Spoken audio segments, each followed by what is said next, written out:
The United States and China have one of the world's most important and complex bilateral relationships. Since 1949, the countries have experienced periods of both tension and cooperation over issues including trade, climate change and Taiwan.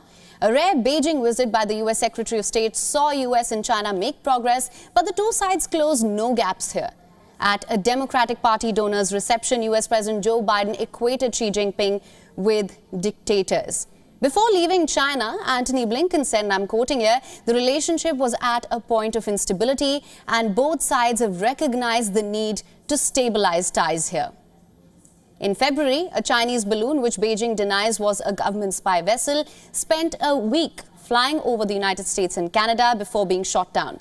And speaking at a campaign fundraiser in North California, Biden stated that the Chinese balloon had 2 boxcars full of spy equipment.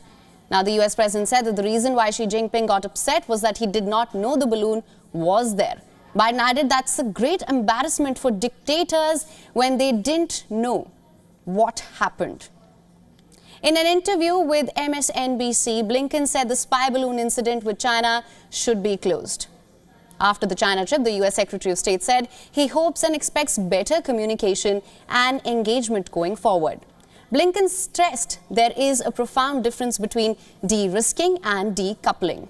He said healthy and robust economic engagement benefits both the United States and China. To understand this better, let's discuss this with our guest on the show, Binoy Hadi-Chatran. He's an adjunct professor at the Temple University, Japan, joining us live from Tokyo. Sir, thank you so much for joining us. Thank you very much. Now, Professor, my first question to you is, how do you assess these comments by President Joe Biden, where he equated President Xi Jinping with dictators?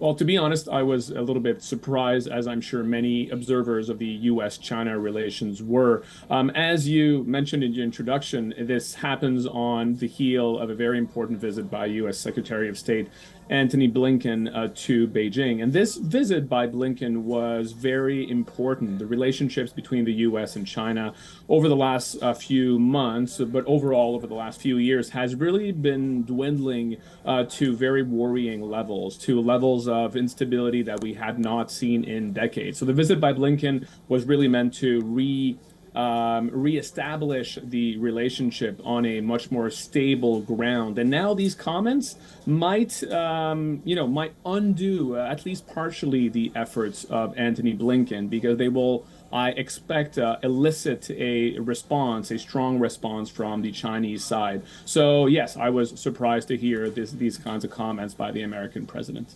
Right, Professor. Interesting you mentioned that, because I was just going to come to this. As I mentioned earlier, this comes after Antony Blinken's visit. Now, that was aimed at easing tensions between the two. So how do you assess the relationship at this point? Well, the relationship has really been going in a wrong and negative direction for a long time now. One of the biggest problems between China and the United States is the very wide array of concerns, of tensions. Even if you do solve the issues on one ground or one aspect of the relationship, there remains a large number of other bilateral issues.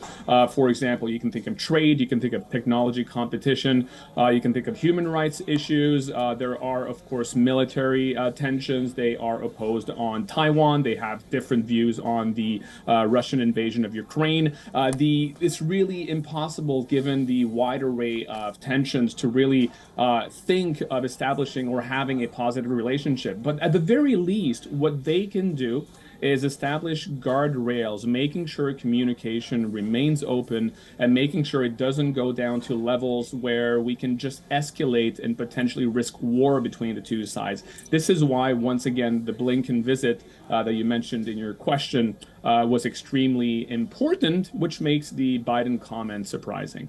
Right, absolutely, Professor. Now, just as you mentioned as well, cooperation between the two, it is deemed important in terms of trade, climate cooperation. Now, how do you see the relationship evolving going forward, and what will be the implications of further tensions, if any? Well, that's the big issue is if tensions remain at the level they are now, is that really restricts, limits the prospect for cooperation. And a lot of the issues that the United States are and China are facing have an impact on the rest of the world. You mentioned climate change, of course. They are the two largest emitters of pollution in the world. There are other issues when it comes to trade, of course, being the two largest economies in the world that also affect other countries in the world, including India, of course, including Japan, where I am. So that's why when I look at the future of the relationship, which is your question, if they are able to maintain a certain degree of open lines of communication and also meetings at high levels that are very important. I'm not talking here only about diplomatic relations at lower level. I'm talking about summit meetings between the leaders. I'm talking at the Secretary of State Foreign Ministry level, which is what we saw with Blinken's visit. That helps to stabilize the relationship. That's the only way going forward that we're going to be able to maintain a minimum of cooperation and making sure that relations don't fall to a level that would really spell disaster for the region and the rest of the world. Right. Well, Professor Chartrand, thank you so much for joining us on this broadcast with your insights on this. It was my pleasure. Thank you very much. WION is now available in your country. Download the app now. Get all the news on the move.